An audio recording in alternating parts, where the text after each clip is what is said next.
राजाधिराज सद्गुरुनाथ सिद्धरामेश्वराय नमः।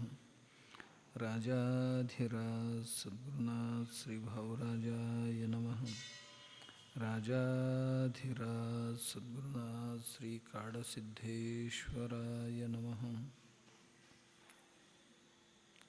आनन्दमानन्दकरं प्रसन्नं ज्ञानस्वरूपं निजबोधरूपं योगीन्द्रमीड्यं भवरोगवैद्यं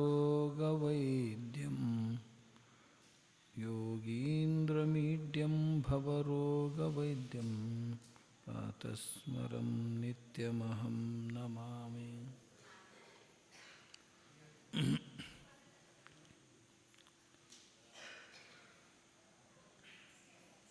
आपण महासिद्धांच्या पवित्र सानिध्यात तृतीय दिवसीय सत्संगात सम्मिलित आहोत आणि हा अंतिम दिवस सुद्धा आहे। आपण परवा दिवशी 3 गोष्टींची विचार करत होतो। भगवंतानी आपल्याला दिलेले उत्तम शरीराला जर नीटनेटकं ठेवलं आणि त्याचा उपयोग व्यवस्थित केला, किती अद्भुत कार्य करू शकतो। याच शरीरामध्ये श्रीरामचंद्र होऊन गेला, कृष्ण होऊन गेले, ज्ञानेश्वर माऊली होऊन गेले, तुकाराम महाराज होऊन गेले, एकनाथ महाराज होऊन गेले, मनुष्य जन्मामध्येच महात्मा बसवेश्वर होऊन गेले, अक्का महादेवी होऊन गेली, अहिल्याबाई होळकर होऊन गेल्या। कोण नाही झाले? खूप लोक विख्यात झाले या शरीराचा चांगला वापर करून। आणि याच मनुष्य शरीरामध्ये रावण पण आला होता, कुंभकर्ण पण आला होता, दुर्योधन दुःशासन पण आलेले होते आणि असे अनेको खलनायक सुद्धा आले। ज्यांना नीट वापरता आला ते चरित्र पुरुष बनले, ज्यांना या शरीराचा नीट वापर करता नाही आला ते खलनायक बनले। आपल्या जीवनात काय बनावं हे आपण ठरवायचं असतो, दुसऱ्यांनी ठरवून होत नसतो। दुसरे उपदेश देऊ शकतील जरूर, पण उदाहरण बनायचं असतो तो आपल्यालाच।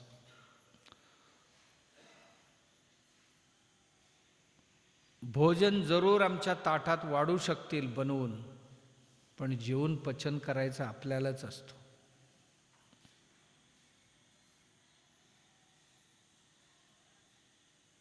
जीवनात चांगल्या गोष्टी ग्रहण करून अनुकरण करून दिव्य जीवन बनवता येतं आणि जगता येतं।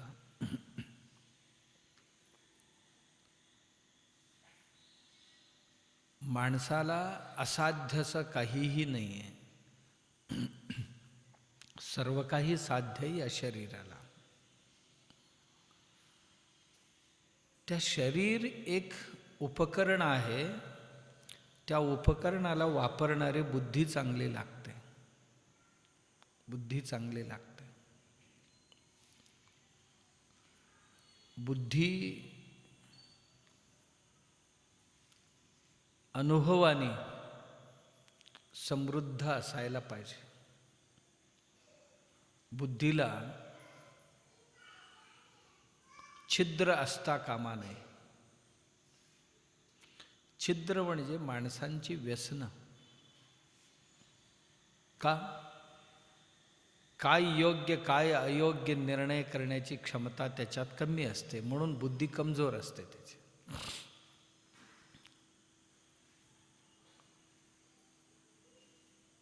बुद्धी जर चांगली असेल, हा उपकरण जे आहे, शरीर ही कमी जास्त असलं तरी ह्यातनं खूप काही करता येतं. मी पाहिलेले एका मुलाला दोन्ही हात नव्हते, पण पायात पेन धरून 10वीला 88% गुण मिळवलं होतं, पायाने लिहून. बुद्धी चांगली लागते. इथेच जर नसेल, लिहायचं कशाने तो ठरवता येईल, हाताने लिहायचं की पायाने लिहायचं, काय तोंडात पेन धरून लिहायचं. एक मुलगी रेल्वेमध्ये प्रवास करत होती. नृत्यांगना होती ती मुलगी, नृत्य करणारी, सुंदर नृत्य करत होती आणि भारतात प्रसिद्ध नृत्यांगना म्हणून ओळखली जात होती. रेल्वेने प्रवास करत असताना त्या डब्यात अधम लोक घुसले.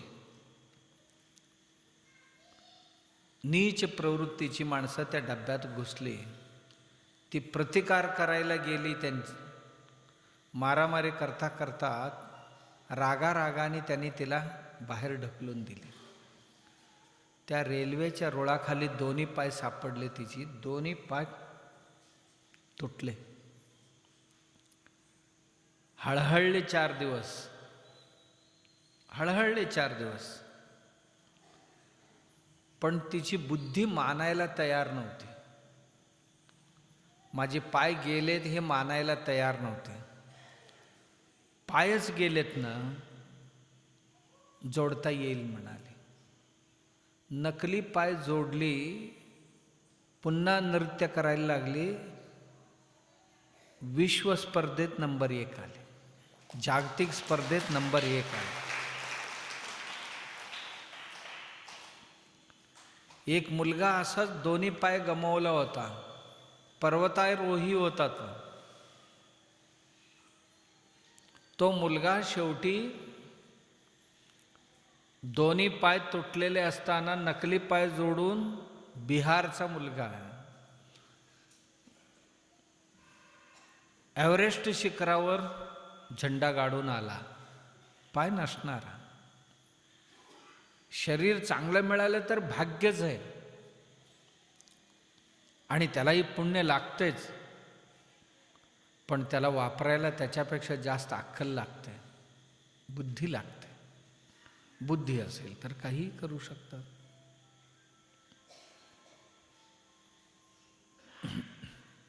करू शकतात. बुद्धीचाच आणखीन एक रूप आहे. मी हाताने काम केला, बुद्धीने निर्णय केला, त्याचा आनंद किंवा दुःख ज्याला होते ना, त्याला मन असं नाव आहे. आपण केलेले जी काय कृती आहे, त्या कृतीमुळे सुख किंवा दुःख ज्याला जाणवतं त्याला मन असं नाव आहे.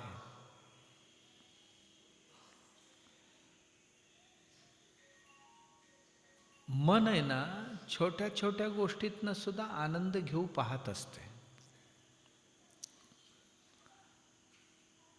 मन मोठमोठाल्या गोष्टींमधनं सुद्धा आनंद घेऊ शकतं. मन अत्यंत नाजूक आहे आणि मोठा आहे. केवढा मोठा? आपण आत्ता बोललात ना, चंद्रावर जाऊन यायचं, 2 सेकंदात जाऊन परत येते, एवढी गती आहे तिची. वायूपेक्षाही किंवा सूर्यांच्या किरणांचा जो वेग आहे त्याच्यापेक्षाही मनाची गती फार मोठी आहे, फार वेगाने चालते. आणि एवढंच नाही, खूप मोठं होतं मन. त्याला पृथ्वी सुद्धा छोटा वाटते, पृथ्वीला सुद्धा उभं राहून पाहते ते. अरे एवढीच आहे पृथ्वी, चंद्र एवढंच आहे,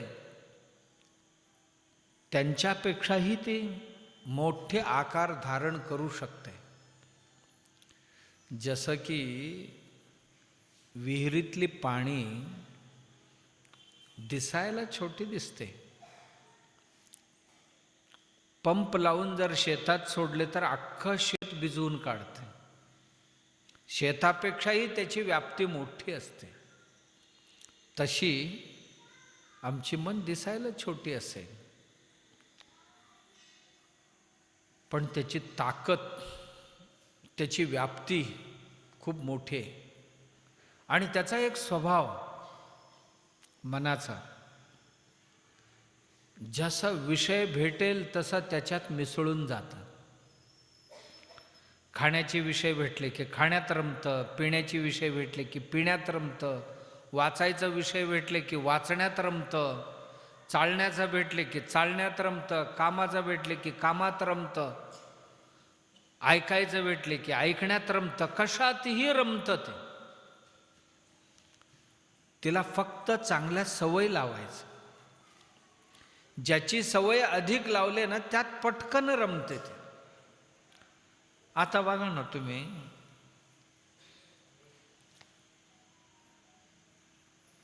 टी व्हीमध्ये इतकं चांगलं रमते ते, चांगल्या सिरियल लागतात ना, धारावाही, तासभर आधीच सुरू करतं, आवर सगळे काम आवर, ते धारावाही सुरू होणार आहे, ते बघायचं आहे. का? त्यात रमलेले आहे ते, त्याची वाट पाहते. आणि जरासं जर चुकली तर दिवसभर बेचैन राहते आणि कुणावरही त्याचा राग काढते.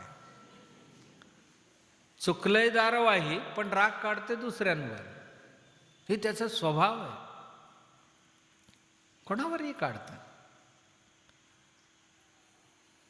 समजा कोणाकोणाला क्रिकेट आवडते, कोणाकोणाला कबड्डी आवडते, कोणाकोणाला फुटबॉल आवडतो, खेळ आवडतात. ते खेळ पाहण्यात जर गुंतलं ना, 3-3 तास, 4-4 तास नाही, काही काही तरी दिवसभर बसतात. का? मन रमते म्हणून बसतात. मन रमते.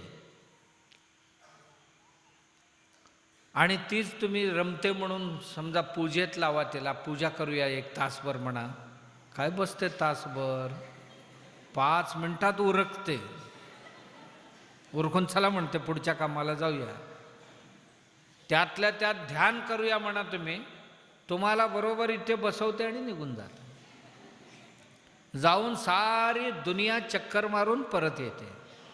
आता प्रवचनला आलो, चला जाऊया प्रवचन, घरात नाही इथपर्यंत आणते आपल्याला. इथे बसवले की नाही, गेले की आरतीलाच परत येते ते. असं आहे. आता काय करणार, आरतीलाच परत येते. कारण तिला सवय झाली भटकण्याची, तिला व्यसन झाले, भटकण्याची व्यसन जडले तिला. असं का झाले? भरपूर प्रॅक्टिस करून करून करून, अभ्यास करून करून करून त्याला आपण ते जमवलेले आहे. ते शिकवले तर कुठलीही गोष्ट नकारत नाही. तुम्ही रोज थोडं थोडं थोडं थोडं थोडं त्याला पूजेला बसवा, पूजासुद्धा तिला तास तास 2-2 तास कंटाळा येत नाही. का? मन लावून त्यात करायला लागते.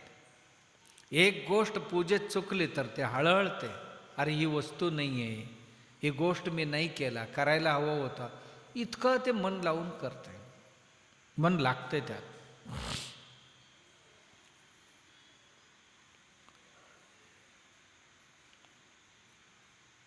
दोन 3-3 तास ध्यान करते. जर सवय लावलात तर.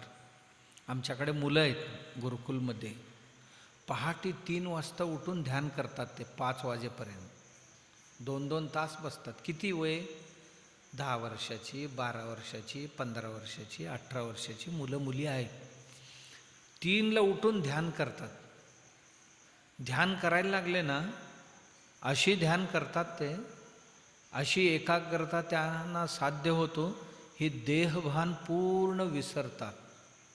विसरून या इंद्रियांच्या पलीकडे जातात. इंद्रियांच्या पलीकडे जातात. जाऊन जी गोष्ट हवं आहे त्या गोष्टी प्राप्त करून देतात मनाने. ज्या गोष्टी आम्ही जागृतपणे डोळ्यांनी पाहू शकत नाही, कानाने ऐकू शकत नाही, नाकाने वास घेऊ शकत नाही, जिभेने त्याचा स्वाद घेऊ शकत नाही, अशा आणि ह्याच्याही पलीकडच्या गोष्टी ते अनुभव करून येतात. असं डोळे मिटवून बसले, सांगितलं त्यांना पाकिस्तानला जाऊन या, अमुक माणूस काय करतोय बघून या. तो माणूस काय करतो जाऊन बघून येतात. का? अतींद्रिय सामर्थ्य म्हणतात त्याला. मनाला एक अतींद्रिय सामर्थ्य प्राप्त होतो ध्यानाने. मग तुम्ही सांगितलं अमेरिकेत जाऊन त्या त्या ठिकाणी काय काय बघून ये, ते काय म्हणतात जरासं ऐकून ये. जाऊन ऐकून येण्याची क्षमता त्यात येतं, शक्ती आहे. अशक्य असं काही नाही आहे. समोर माणूस बसलाय, त्यांच्या मनात काय चाललंय बघ जरासा. त्यांच्या मनात काय विचार चालले ते सगळे आकलन करून येऊ शकतं. आपलं मन त्यांच्या मनात प्रवेश करू शकतं. अतींद्रिय सामर्थ्य म्हणतो आपण याला. ध्यानाने हे साध्य होऊ शकतं. बघू नये त्यांच्या मनात काय काय चाललंय. तुम्ही सांगितला हा माणूस लहानपणी कसा होता जरासा बघा, म्हणजे 50, 60, 70 वर्ष मागे जाणार. 70 वर्षभर काय काय केलंय ते सगळे अभ्यास करून परत येते 2 मिनिटात. सामर्थ्य आहे की नाही मनाला? आम्ही हे प्रयोग करतो. आता आमची मुलं मुली करतात हे काम.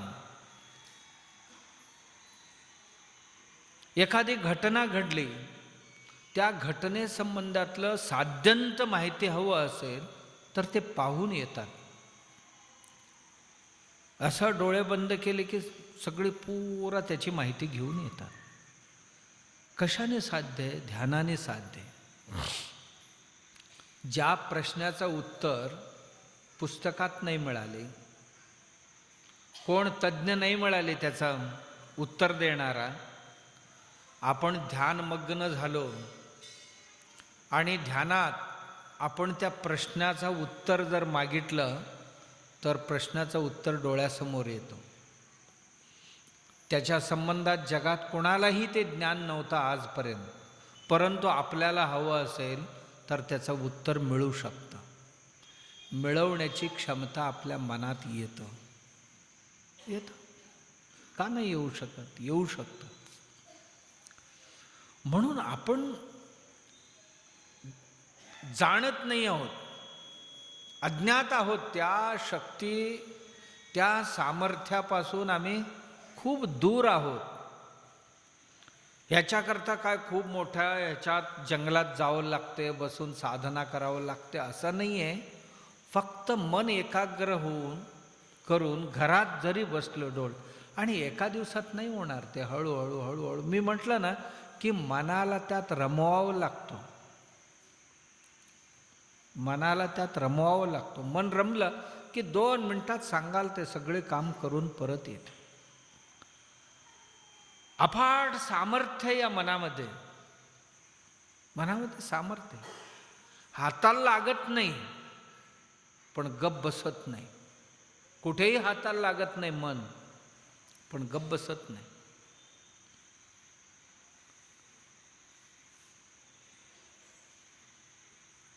स्पर्शरहितत्वे सती क्रियावान मनः. कुठेही त्याला स्पर्श करता येत नाही मनाला, पण काम केल्याशिवाय राहत नाही. संकल्प विकल्पात्मक वृत्ती ही मनः. संकल्प आणि विकल्प करणारी जी वृत्ती आहे, अंतःकरणाची जी तरंग आहेत, विचारांची जे तरंग आहेत, त्या तरंगांनाच मन असं म्हणतात. काय करावं, काय नाही करावं, काय व्हावं, काय होऊ नये, असं जे मनात विचारांचे तरंग जे उठतात, त्या तरंगांनाच मन मन असं नाव आहे. आणि त्या मनाला, मन एक एक इंद्रियाला बरोबर घेतली की काय पाहिजे ते करून परत येऊ शकतं. कधी कधी परवा मी म्हटल्याप्रमाणे हनुमंताला आपलं शक्तीचा जाणीव आपल्याला नव्हता, तसा आमच्याकडे अशी एक प्रचंड शक्ती संपन्न साधन देवाने दिलेले मन नावाचा, त्याची किंमतच आम्हाला कोणाला कळलं नाही. दिवसभर आलतो फालतो कामासाठी त्याला लावतो, रडण्याच्या कामात त्याला लावतो, आणि अत्यंत चिल्लर, म्हणजे जसं की ब्रह्मास्त्र हातात दिले आणि ढेकणावर चालवतो माणूस असा. म्हणजे AK-47 हातात दिलेले, घे तुझ्या संरक्षणासाठी, हे मच्छर मार, ढेकूण मार, मासे मार. तसा ही मन नावाचा जो AK-47 आहे ना, याचा टार्गेट, याचा उद्दिष्ट खूप मोठं असायला पाहिजे होतं. आम्ही मोठं उद्दिष्ट न ठेवता छोट्या छोट्या छोट्या गोष्टीमध्ये त्याला रमवतो. करून बघी, दिवसभर कोणाच्या तरी भांडणात रमते, भांडण लावण्यात रमते, खाण्यात रमते, पिण्यात रमते, भांडण करण्यात रमते, व्यसनात रमते, आणि लोकांच्या मापा काढण्यातच रमते दिवसभर. स्वतःची माप कधी काढतच नाही. त्याला सांगितलं, स्वतःचा बघ थोडंसं. स्वतःची गुणदोष जेव्हा आपण समजायला सुरुवात करतो, तेव्हा आमची दोष आम्हाला दिसायला लागले तर ते कमी होतील. लोकांचीच गुणदोष शोधत फिरलो आणि हळूहळू आम्हाला गुण शोधण्यापेक्षा आम्हाला दोष शोधण्यामध्येच रस वाटायला लागतो. एखादा माणूस किती मोठा आहे यापेक्षा त्याच्याकडे छिद्र किती आहेत, त्याच्याकडे दोष किती आहेत, त्या एका दोषाने त्या माणसाचा मोजमाप करून त्याचं व्यक्तिमत्व संपून टाकतो. कुठल्याही व्यक्तींकडे जेवढी गुण असतात त्यापेक्षा कमी अधिक दोषही असतात. आमच्या मनाला आम्ही दोष शोधण्यापेक्षा गुण शोधण्याचा अभ्यास करायला पाहिजे. बेडूक आणि भुंगा या दोन्हीही कमळाच्या झाडाखाली, कमळाच्या झाडाखाली आहेत, किंवा तरूखाली आहेत, किंवा वेलीखाली आहेत. भृंग, ज्याला भुंगा म्हणतो, ती फक्त कमळाचा आस्वाद घेण्यासाठी तरसते, आणि बेडूक चिखलात. ज्ञानेश्वर महाराजांनी सांगितले, कमळकंद आणि दर्दुरी राहतात एके ठिकाणी. एक सुगंध घेण्यात मग्न आहे, मकरंद खाण्यात मग्न आहे, दुसरं खालचं चिखल खाण्यात मग्न आहे. तसे आम्ही समाजात अनेको प्रकारची लोक आहोत. आम्हाला समाजात अनेको चांगल्या गोष्टी दिसतात, वाईटही गोष्टी दिसतात. काही लोक वाईटात रमतात, काही लोक चांगल्यात रमतात. आमचं मन दोष शोधण्याची सवय लावून घेतली की प्रत्येक माणसांच्यातली उणिवा काय आहे ते शोधायला सुरू करतो. आणि जेवढा गोळा करू तेवढ्यात आमचा उकिरडा मोठा होत जातो आमच्यातलं. का? सगळे घाणेरडे सामानच गोळा करून बसलो. त्याची दुर्गंधी काय बाहेर जाणार आहे? गोळा आम्ही इथे करून ठेवलेले. यांची दोष काय, त्यांची दोष काय, त्यांची दोष काय, त्यांची दोष काय, सगळ्यांची जगभरातले दोष गोळा करून आम्ही टाकून दिली. दुर्गंधी काय दुसऱ्यांना येणार आहे? ज्यांच्या घरात ठेवलेले त्यांनाच येणार त्याची दुर्गंधी. आम्ही काय दुसऱ्यांच्या मनात ठेवली आणून? नाही, आमच्याच मनात गोळा करून ठेवली. तो माणूस दिसला की आम्हाला चांगल्याऐवजी त्याचा वाईटपणा दिसायला लागतो, त्याच्याबद्दल अनादर सुरू होतो. तो माणूस आम्हाला सहकारी बनण्याऐवजी, मित्र बनण्याऐवजी, मैत्रीण बनण्याऐवजी आमची शत्रू बनते. का झालं असं? तर आमच्या मनाला लागलेली सवय. मनाला आम्ही शिकवायला पाहिजे होतं.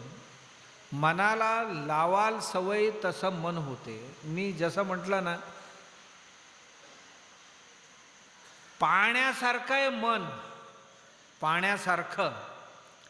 पाणी ज्याच्यात टाकाल त्याचा रूप धारण करतं. हिरव्या रंगात टाकले की पाणी हिरवं होते, लाल रंगात टाकले की पाणी लाल होते, पिवळ्यात टाकले की पिवळं होते, साखरेत टाकले की गोड होते, आणि कडू पदार्थामध्ये टाकले की कडू बनते. पाणी बनते की नाही बनते? दोष काय पाण्याचा आहे का? नाही. पाणी ज्याच्यात टाकाल तुम्ही त्याचा स्वादही त्याला येते, त्याचा रंगही त्याला येते, त्याचा रूपही त्याला येतं, त्याचा गंधही त्याला येतं. दुधात पाणी टाकले तर दूध बनते, गटरीत पाणी ओतले तर पाणी गटरीच्या पाण्याचं स्वरूप धारण करते. तसं आमची मन आम्ही कशात टाकू तसं बनते. कशात टाकायचं ते आम्ही ठरवायचं. सकाळी उठल्यापासून रात्री झोपेपर्यंत एक दिवस तरी संध्याकाळी बसून आपण एक कागद घ्यावं आणि एक पेन घ्यावं. दिवसभर मी कशा कशात टाकलेली एकदा एक लिस्ट, एक यादी बनवावी.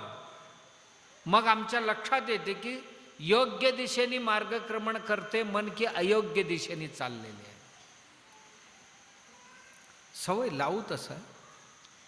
मी आपल्याला सांगितलं असतं, बंगालमध्ये, पश्चिम बंगालमध्ये ईश्वरचंद्र विद्यासागर नावाचा एक माणूस होता. खूप मोठे ज्ञानी, तत्वज्ञानी, कवी, सज्जद ईश्वरचंद्र विद्यासागर. लहानसा मुलगा होता, वडील नव्हते, आई होती घरात. मुलाला खूप चांगली संस्कारित केलेली होती. अख्खं गाव नावाजत होतं त्याला, अरे बाळ असावं तर ईश्वरचंद्रासारखा असावं. असं विद्यासागर त्यांचं आडनाव. ईश्वरचंद्रासारखे बाळ असायला पाहिजे असं म्हणत होते. पहाटे आई उठत होती, आईबरोबर तो उठत होता. पहाटे आई बरोबर 4:30-5च्या दरम्यान उठायची. घरातले आतले काम सगळे, घर साफ करून झाले की, राख भरून झाले की थोडीशी चुलीसमोर सारवायची, भांडी बिंडी धुवून ठेवायची आणि गोठा साफ करायची. गाई होती घरात, गोठा साफ करायची. आणि त्यानंतर जसं उजेडत येईल तसं घराबाहेरचे अंगण साफ करायला जायचे. ती अंगण साफ करायला गेले की तेवढ्यात मुलगाही उठलेला असायचा आणि तोही आईबरोबर तिच्या मागे मागे मागे मागे फिरत असायचा आणि जिथे लागेल तिथे मदत करत असायचे. दर दिवशी एक चित्र तो पोरगा पाहत होता. शेजारीण बाई होती ना, त्यांच्या घरासमोरची कचरा सगळी ह्यांच्या घरासमोर लावलेली असायची. ही जेव्हा झाडायला जायची ना, त्याच्या आधीच तिनं झाडून सगळी कचरा ह्यांच्या घरासमोर ढकललेले असायची. आणि ईश्वरचंद्रची आई उठली, झाडता झाडता झाडता आपली कचरा ती कचरा दोन्ही एकत्र करायचं आणि जाऊन गावाबाहेर गाडीत टाकून यायची. रोज असं करत होती. तो मुलगा आत्ता जरासा मोठा झाला होता. तो एके दिवशी आईला विचारला, आई मी कितीतरी महिनं नाही वर्ष पाहतोय आणि ते शेजारची मावशी दर दिवशी कचरा आमच्या घरासमोरच ढकलती आणि तू दर दिवशी नेऊन टाकून येते, तुला सांगता येत नाही तिला? बाळा, तिला अभ्यास झालेले, ती असंच करणार. मग तुला ढकलता येत नाही त्यांच्या घरासमोर? बघ, मी तिच्या घरासमोर जर हे उलटं ढकलले तर तिच्यात आणि माझ्यात काय फरक झाला? बाळा, ती एवढी हेकाड महिला आहे, ती कंटाळतच नाही, दर दिवशी इथेच ढकलती. म्हणजे तिच्या दुराचारावर ती इतकी ठाम आहे. दुराचरण आहे, दुष्ट आचरण आहे. ती दुष्ट आचरणावर इतकी ठाम आहे, इतकी निष्ठा आहे, तिचं काही झाले तरी ती बदलत नाही. तिची जर वाईट कामावरच इतकं मन ठाम असेल तर मी चांगलं करायचं ठरवलेली महिला, मी माझ्या कामावर ठाम असायला पाहिजे की नाही? माझं काम काय? टाकले तर टाके ना, टाकणारी कंटाळले पाहिजे, पण मी कंटाळता कामा नये असं माझ्या मनाने ठरवलेलं आहे. आणि मी का कंटाळावं? जर वाईट काम करणारी माणसंच कंटाळत नाही, तर चांगलं काम करणारी माणसाने का कंटाळावं? मी नाही सोडणार म्हणाले. बाळा, ही एकच काम नाही आहे, जगात अशा अनेक गोष्टी तुला पाहायला मिळतील आणि त्यांची पाहून कधी आपण आपला रस्ता सोडायचा नाही. नाही तीच असं वागतं तर आपण असा का वागावं असं नाही. जोपर्यंत आमच्यात सहनशीलता आहे, ताकद आहे, कुठपर्यंत? इथपर्यंत. नाकाला येईपर्यंत करायचं. जेव्हा नाकात शिरते असं वाटते त्यावेळी बघू. धर्मशास्त्र सांगते नाकात शिरते असं वाटले की नाक पाडायचं त्यांच्या समोरच्या, ठेवायचं नाही, पण मरायचं नाही. मनाला शिकवलं तर मन केवढं मोठं होते. मी घटना एक बघितली, माणसं किती सहनशील असतात. मी कॉलेजला शिकत होतो, आम्हाला एक प्राध्यापक होते, इतका सज्जन माणूस, इतका सज्जन माणूस, आणि तरुण होते ते. आम्ही हायस्कूलला होतो तेव्हा ते कॉलेजला शिकवत होते. आम्ही जिथे खोली भाड्याने घेतलेले शेजारीच ते राहत होते. त्यांचं लग्न झालं. मुलगी बघायला गेले लग्नाला. मुलीच्या वडिलांनी सांगितलं, या मुलीला आई नाही आहे, मीच आई आणि बाप म्हणून हिची सांभाळ केलेली आहे. आणि बाबा रे, तुलाही कोण नाही आई बाबा, तूही एकटाच आहेस. माझ्या मुलीला कमीत कमी मी वडील तरी आहे, तुला कोणी नाही आहे. पण माझ्या मुलीला एकटीच मुलगी आहे, मला मुलं बिलं कोण नाही आहे, तुझ्या ओटीत टाकतो आणि मी निश्चिंत होतो असं म्हणाला. दिसायला चांगले होते मुलं. ओटीत टाकला, पाणी ग्रहण झालं, लग्न झाला. दुसऱ्या दिवशी त्याला कळलं की मुलगी एडसर आहे. पण तो म्हणाला, नाही, कसंही असू द्या, माझी पत्नी मी स्वीकारले, माझ्या ओठीत टाकले. मास्तर दर दिवशी एकट्यांचाच करत होता. आत्ता बायकोचं लुगडी धुणं, तिला आंघोळ घालणं, केस विंचरणं, स्वयंपाक करणं, चहा देणं, नाश्ता देणं आणि स्वयंपाक करून घेणं आणि तिला जिवायला घालून मग शाळेत जायचं. 1 तास चुकवत नव्हतं. शाळेत शिकवण्यामध्ये 1 नंबरचा मास्तर, प्राध्यापक. आणि कर्मधर्म संयोग कसं बघा, त्याला 3 मुली झाल्या. 3 मुली. त्या 3 मुलींपैकी 2 आईसारखे निघाली, 1 बाबासारखे निघाले. त्या 3नींना सांभाळणार कोण आत्ता? त्या 3 मुलींना केस विंचरायचं, कपडे धुवायचं, आंघोळ घालायचं, पावडर लावायचं आणि त्यांना वेणी घालायची, घालून ज्यांना त्यांना शाळेत पाठवायचं, असं करत होता. पण कधीही त्याच्या डोळ्यात दुःख नव्हतं.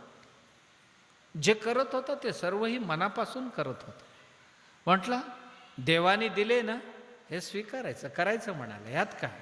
देवाने दिले हे स्वीकारायचं, ह्यात रडत रडत कशाला करायचं म्हणाला. माझ्या भाग्यात आलेले आहे ना, भाग्य इथे चांगलं असो नाही तर वाईट असो, माझ्या भाग्यात मिळालेले मी आनंदाने स्वीकारायचं.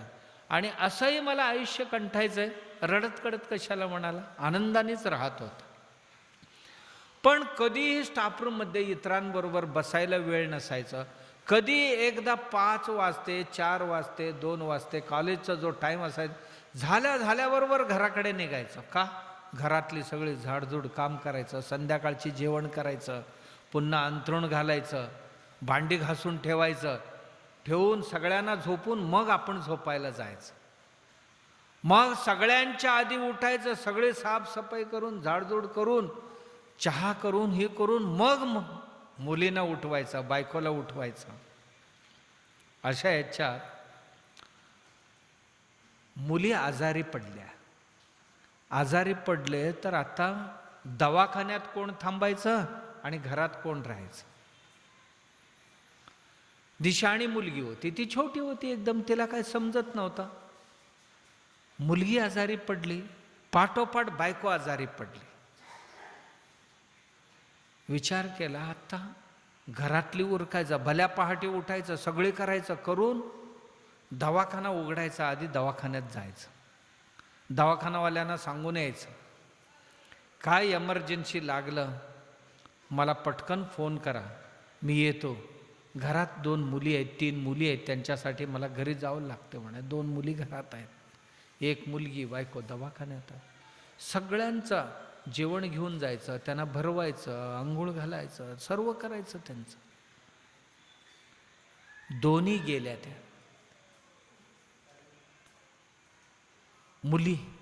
मुली गेल्या दोन्ही. नंतर मुली गेले तरी त्याच्या डोळ्यात पाणी नव्हतं.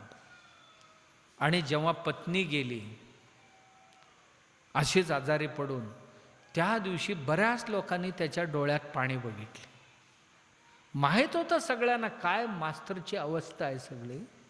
त्या दिवशी मास्तरला विचारले काही लोकांनी, अरे दोन्ही मुली गेल्या तेव्हा तुझ्या डोळ्यात पाणी नव्हती, तुझे आई वडील गेले तेव्हा डोळ्यात पाणी नव्हती, लग्न झालं आणि केलेले मुलगी एडसर हे तुला कळलं तेव्हाही तू कधी कोणाला सांगितलं नाही, आणि आज कसं काय रडलास तू, डोळ्यात पाणी कसं काय, असं त्याला विचारलं. मास्तर म्हणाला,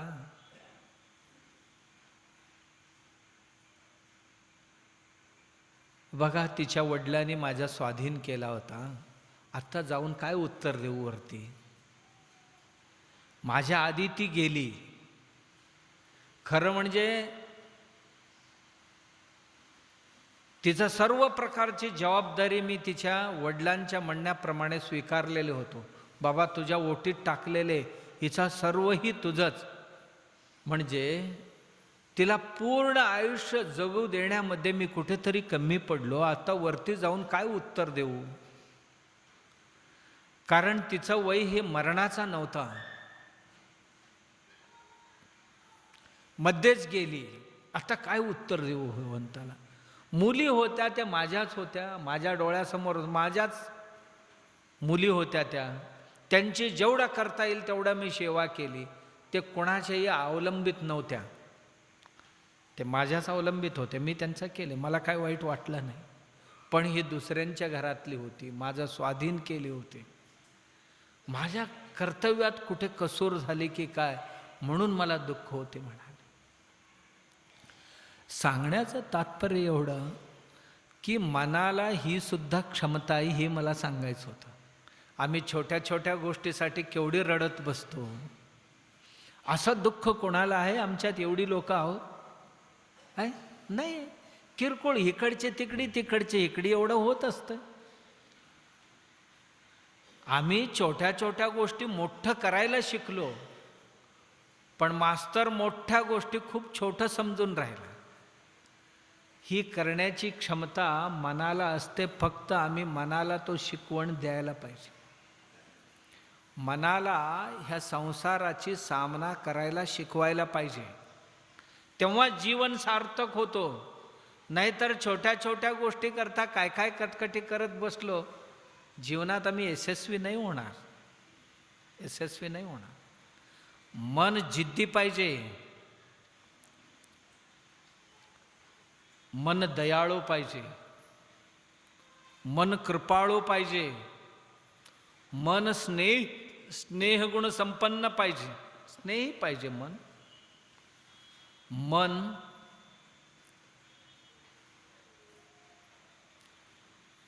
परोपकार स्वभावाने युक्त असायला पाहिजे.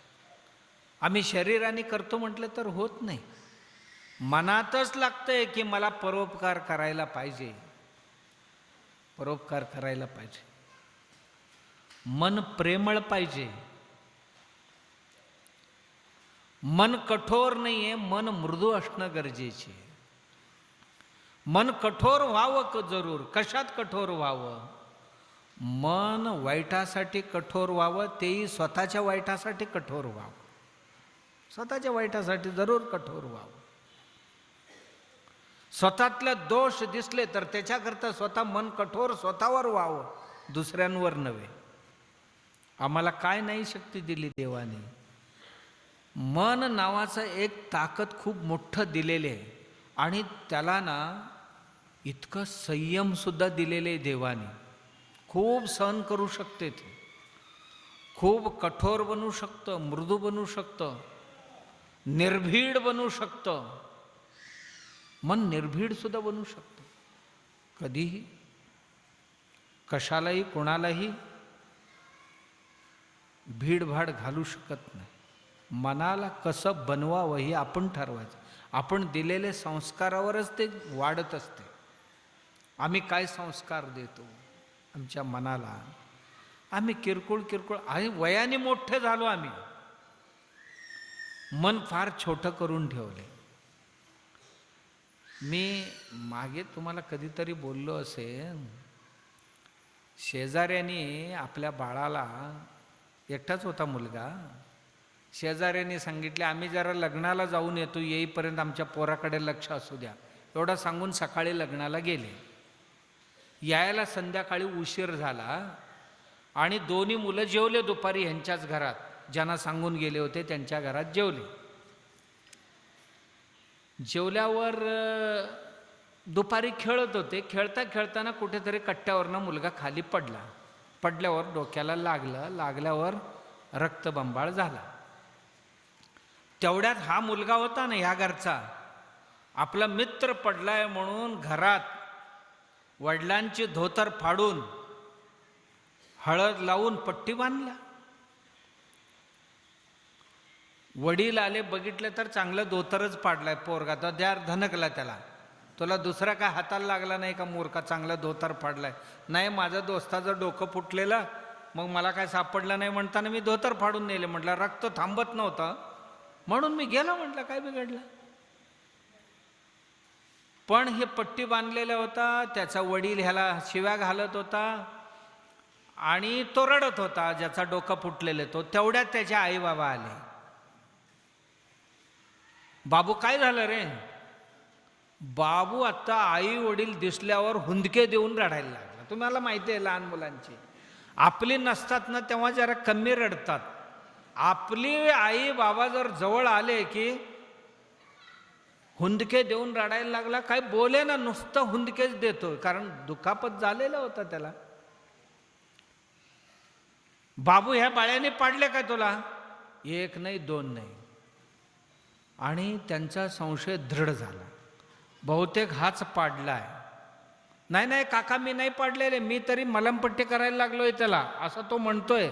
मलमपट्टी काय करतो? नको ते केला आहेच आणि आता मलमपट्टी करतोय जोर. ते म्हणाले 4 धनकले त्याला. कोण? ही मोठी माणसं. आमच्या पोराला असा केला. आणि एवढंच नाही, त्याचा बाबा तिथे जो उभा होता ना, तो म्हणाला असा कसा करताय तुम्ही? माझं धोतर फाडून आणलाय हा नालायक. तोही 2 धनकला त्यालाच. धोतर फाडून आणलायस माझं चांगलं, आणि हा म्हणतोय आमच्या पोराला खाली पाडलायस म्हणून हा आणतोय त्याला. तेवढ्यात तो रडायला लागला. त्याची आई आतून आली. दोन्ही परिवारामध्ये खडाख्याचा भांडण झाला. भांडण झालं म्हणजे आता गल्ली सगळी गोळा झाली. काय झाले काय झाले? हा काय हमरी तुमरीवर आलेली होती, एकमेकांची झिंजा धरलेली, कालर धरलेली, सगळे झालेले भांडण चालू होतं. यांची काही केल्याने थांब्याने गल्लीतली सगळी समजावत होते. तेवढ्यात ते दोन्ही मुलांना खेळत होते पाठीमागे जाऊन परत. आता ह्यात लहान कोणाला म्हणावं आणि मोठे कोणाला म्हणावं? मोठ्यांची लहानपणा आणि लहानांची. ती मुलं 2 मिनिटात विसरली आणि पुन्हा खेळायला लागली. आणि ह्या घरातली ह्यातली 2 त्यातली 2 जे आले नाही, 2 तास झाले तरी यांची उरके ना. आवरे ना. भांडण आता मोठं झालं. कोणाला मोठे म्हणावी? वडिलांची धोतर फाडून आणून पट्टी बांधणारा तो लहान पोरग्याला मोठं म्हणावं आणि त्याला समजून न घेता धनकणारी दोघेही त्यांना मोठे म्हणावे. वयाने मोठी माणसं आहे पण मनाने चिल्लर आहे, छोटी आहे. समजून घेऊ शकत नाही का? संयमाचा अभाव, समजूतदारपणाचा अभाव.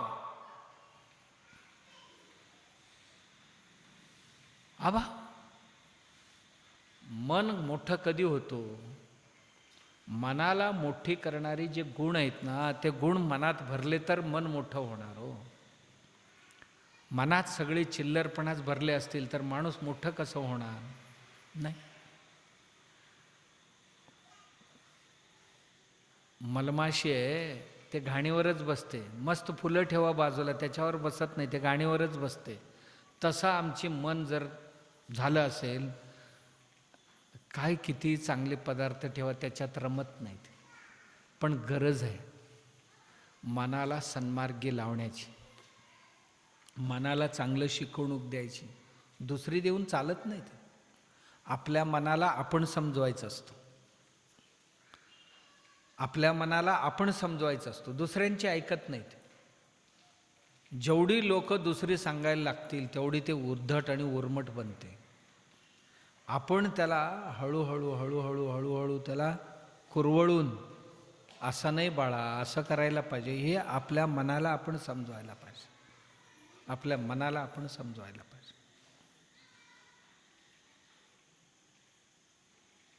तेव्हा ती मोठी होते, मोठी होते. असं हाताला लागत नाही की धरावं आणि 2 मुस्काट्याला लावावं, असं येते का बघा? नाही ना. आम्ही 2 मुस्काट्याला लावायला गेलो तर आपलंच थोबाड सुजते, मनाचा नाही सुजत.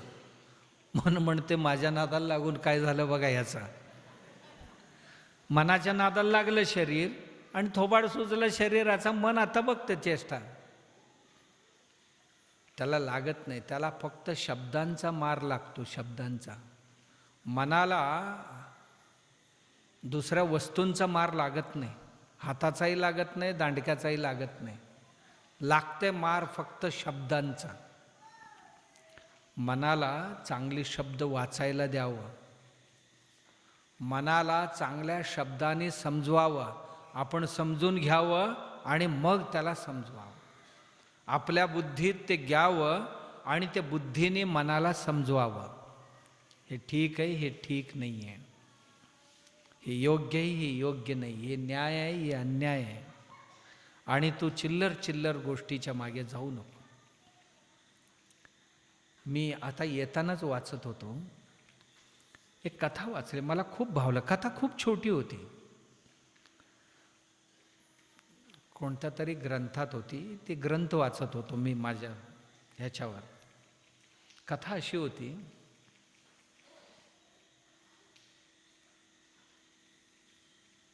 बसमध्ये चढले 2 जण.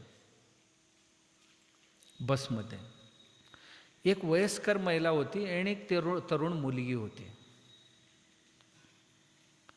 दारात चढताना दोघांच्याही झटापटी झाली.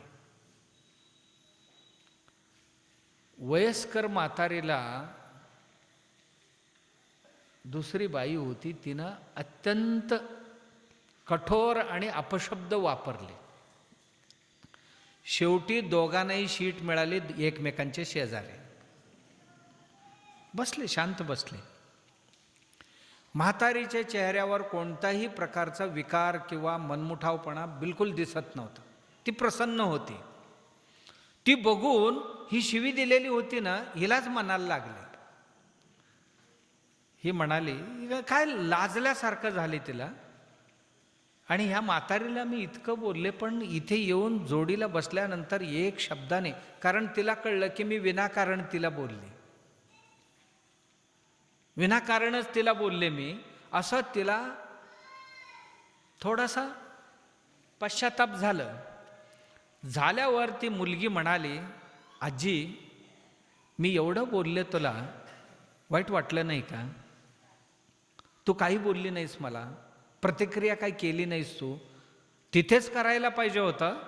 खडूस म्हातारी असती तर तिथे 2 मुस्काट्याला लावली असती, मी वापरलेले शब्द बघितले असते तर. तुम्ही काही केलं नाही, गपचूप आलात आणि शांतपणे बसलाय.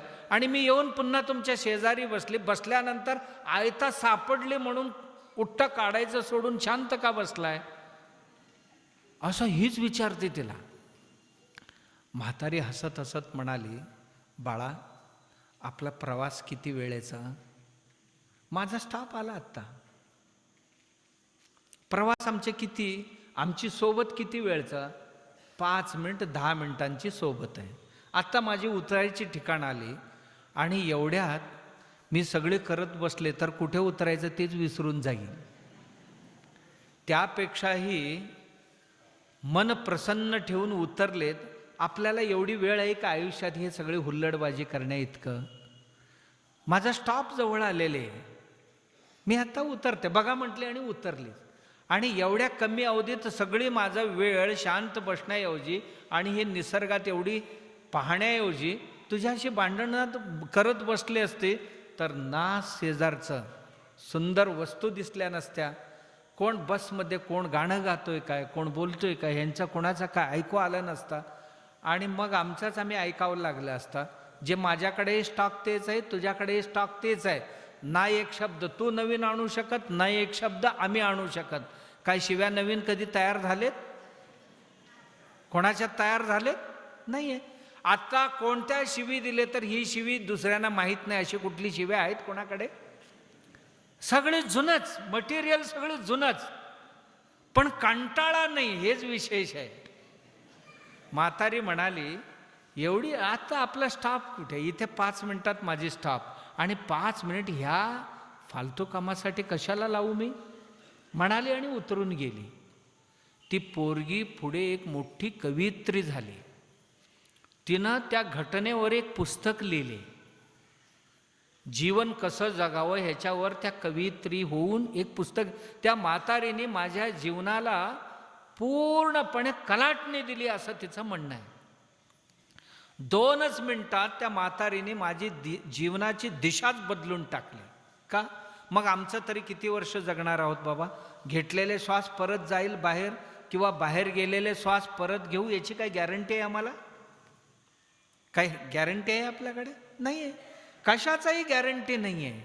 कुठल्याही क्षणाला बंद पडू शकतो. मी कालच गेलो होतो ना, एक ठिकाणी गेलो होतो गुलबर्ग्याला. त्या माणसाबरोबर ते व्हाईस चान्सलर होते, उपकुलपती ते धारवाडचे, डॉक्टर S.A. पाटील म्हणून. सकाळी बोललो त्यांच्याशी, तुम्ही 27ला गुलबर्ग्याला येत आहे तर आमचा एक कार्यक्रम आहे, डेअरीचं उद्घाटन तो करून जायला, तुमचा कार्यक्रम तुम्ही करा आणि आमचाही तो करून जायला पाहिजे. मी त्यांना माझा एकूण कार्यक्रमाचे शेड्यूल दिली, हे सोडून कुठे बसते ते बसवा. ते म्हणाले की मी त्या डेअरीवाल्यांशी बोलून तुम्हाला उद्या सकाळी फोन करतो म्हटले. त्या दिवशी रात्री आरामात झोपलेले. अमेरिकेला गेले होते नवरा बायको, मुलं 2 अमेरिकेत आहेत. तिथून आले, 5-6 दिवस झालेले. मुली राहत होत्या बेंगलोरला. बायकोला मुलीजवळ सोडले आणि मी म्हणाले शेताकडे जायला पाहिजे, शेतीबिती केली 100-150 एकर बघावं म्हणून ते आले आणि दिवसभर सगळ्यांबरोबर चर्चा केली. रात्री असं उजवा हात उशीवर ठेवून, उशीवर डोकं ठेवून असं एका कुशीवर झोपलेले. तसेच सकाळी मला फोन आला, पाटील सर गेले. मी एवढ्यासाठी सांगतो, नलिनी दलगत जलमती तरलम तद्वत जीवनम अतिशय चपळम. कमळाच्या पानावर पडलेले द्रवबिंदू सारखं आमचं जीवन आहे. नलिनी दलगत, नलिनी म्हणजे कमळ, कमळपत्र आहे ना, पत्रावर सकाळी द्रवबिंदू पडलेले. नलिनी दलगत जलम अतितरलम. जरा असं वाऱ्याचं एक झुळूक असं हलवलं तर पडून जाईल.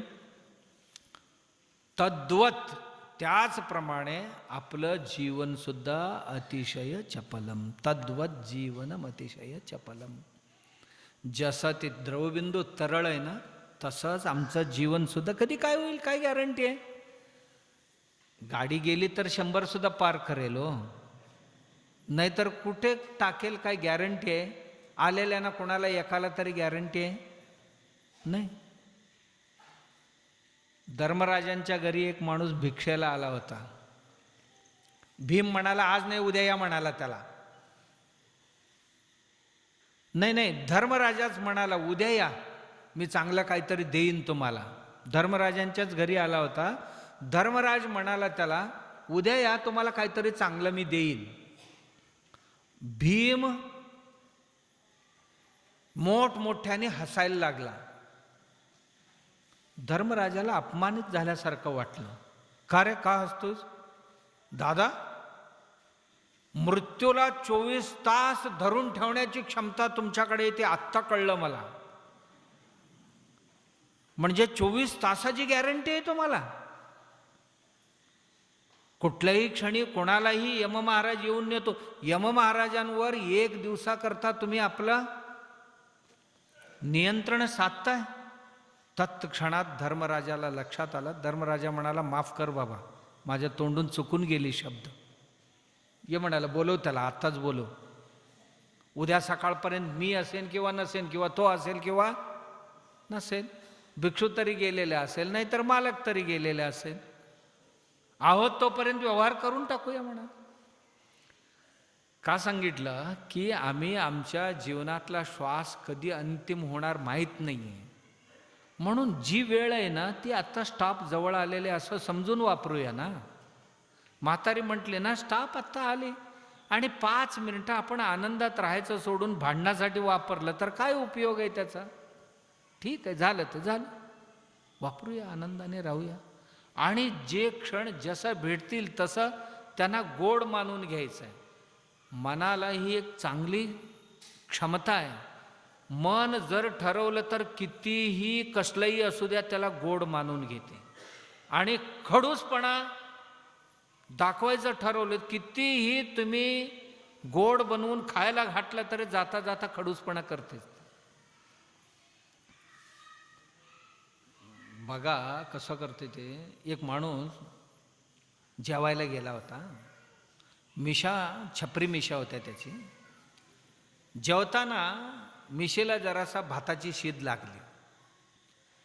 तिकडून येताना बघून जरा माणसं म्हणाले अरे खरकट तसेच लागले, स्वच्छ धुता येत नव्हता का, खरकट खरकट लागलेले.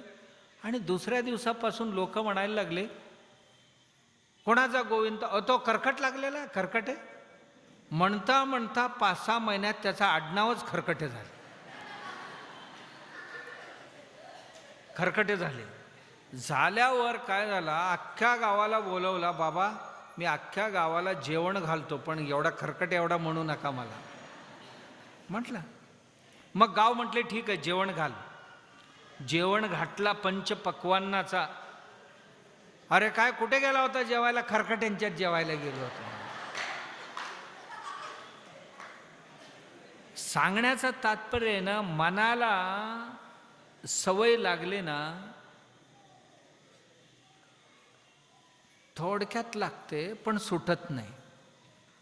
पण लागू नये याच्याकरता काळजी घ्यायला पाहिजे. खराब गोष्टी मनाला लवकर चिकटतात, चांगल्या गोष्टी चिकटायला वेळ लागतो. आपण चांगल्या सवयी लावायला वेळ लागतो. 1 वेळ 2 वेळ असं काय झालं म्हणून सोडायचं नाही. माणसं सोडायचं नाही, काही होऊ द्या. मनाला ती चिकाटी पाहिजे. पूर्वी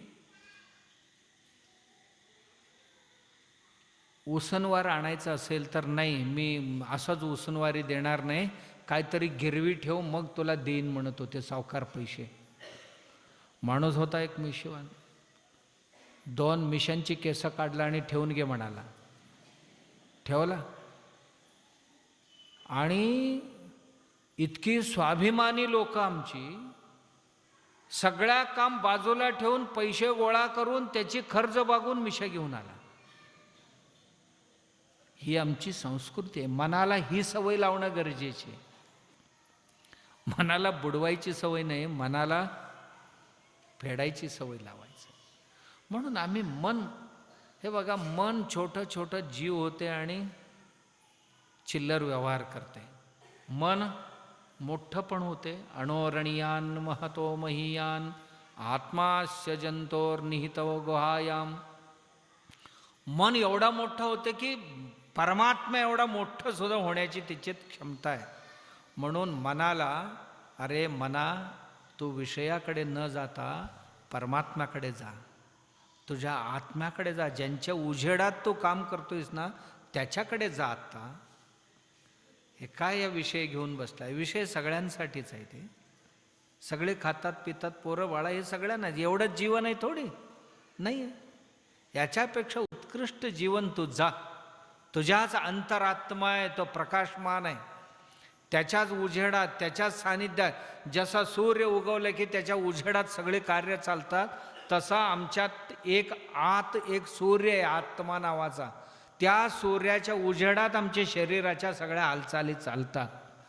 त्या सूर्याजवळ जा, त्याची दोस्ती कर आणि त्याचा आत्मसात कर. त्या सूर्याबरोबर राहायला शिक. तू पण सूर्य होशील. का? तू ज्याच्याबरोबर राहशील तसेच होतोस. तू आत्माबरोबर राहशील तर आत्मा होशील, परमात्मा होशील. आमची महापुरुष साधुपुरुष आम्हाला हे उपदेश देतात. मनाला मोठं करावं. किती मोठं करावं? परमात्मा एवढं मोठं करावं. का? मन परमात्म्याजवळ गेले की परमात्मा एवढा मोठा होतो. मनाला जाऊन परमात्म्यात विलीन करायचं आहे. जसं नदी जाऊन समुद्रात विलीन झाले की समुद्रच बनते, तसं आमचं मन जाऊन आत्म्याच्या ठिकाणी आश्रय घेतले परमात्मा एवढंच बनते. म्हणून असं मन आपलं बनावं. शरीर चांगलं राहावं, बुद्धी क्षमतावान बनावं, मन मोठं आणि ताकदवार आणि सकल गुण संपन्न बनावं, सर्व सद्गुण संपन्न बनावं मन. अशी साधना करण्याची. ह्याकरता थोडासा सत्संग वेळोवेळी. तुम्ही चंदूरवाले चांगले लोक आहात. मी फार कमी गावांमध्ये ही निष्ठा आणि हे पाहतो की 7 म्हणजे 7ला येण्याची सवय पुरुषांना जरासा कमी असते. ते असं सावडीने येतात थोडं थोडं थोडं थोडं. पण महिला चंदोरात 7 म्हणजे 7ला इकडी तिकडी एखाद्या 2 मिनिट मागे पुढे होतील. पण अशी मी कुठल्याही गावात नाही बघितलं. इतकी आवड आहे. कुठे? गावचं त्या कोपऱ्यातनं यायला इथे अर्धा तास लागते. इकडनं यायचं म्हटलं तर माळावरनं अर्धा तास लागते. 6:30लाच घरातनं निघतात, कोण 6:15लाच निघतात. का? ही आस्था, आपली आस्था हे सर्व शिकवते. म्हणून मला अशा माणसांना भेटण्यामध्ये आनंद असते. हे नाहीतर हे सारखे वर्षभर लागलेले असतात. हे सगळी आमच्या गावी कधी येत आहे, आमच्या गावी कधी येत आहे. मी मुंबई सोडले तर 3 दिवस येतो ह्याच गावात. दुसरं कुठल्याही गावात 1 दिवसापेक्षा अधिक जायला होत नाही. एकच दिवस, मी 1 दिवस नाही 1 तास जायचं. प्रवचन इथनं 4 तास प्रवास करून जायचं, 1 तास 2 तासाचा प्रवचन आणि पुन्हा 4 तास यायचं. पण 3-4 दिवस कुठे थांबायला होत नाही. चंदूरचा काहीतरी असावं चांगलं ऋणानुबंध असं वाटते मठाशी. माणसं चांगले असावं. आणि आयोजक जी मंडळी आहेत, उत्कंठ असते त्यांची, आमच्या गावासाठी काहीतरी चांगलं व्हावं. आमच्या गावच्या महिला आम्हाला विचारतात, कधी स्वामींचं प्रवचन, कधी आणखीन 1-2 दिवस वाढवता येते का बघा, असं म्हणत असतात. असं ते खरं बोलतात की खोटं बोलतात माहीत नाही, पण बोलतात. तुम्ही कितपत विचारताय माहीत नाही, पण बोलतात. आणि अजून 2 दिवस व्हावं असं वाटत असताना बंद केले तर चांगलं असते. आशा अति झाले तर समाधान मिळत नाही. अति जवळीक असते ना, ते अनादर निर्माण करत असते. प्रीती अधिक झाले की अनादर सुरू होते. म्हणून जरा जरासा असेपर्यंतच, आणखीन हवं असं वाटेपर्यंत संपलेले असायला पाहिजे. आणि संपलं, पुढच्या वर्षी भेटू. नमस्कार.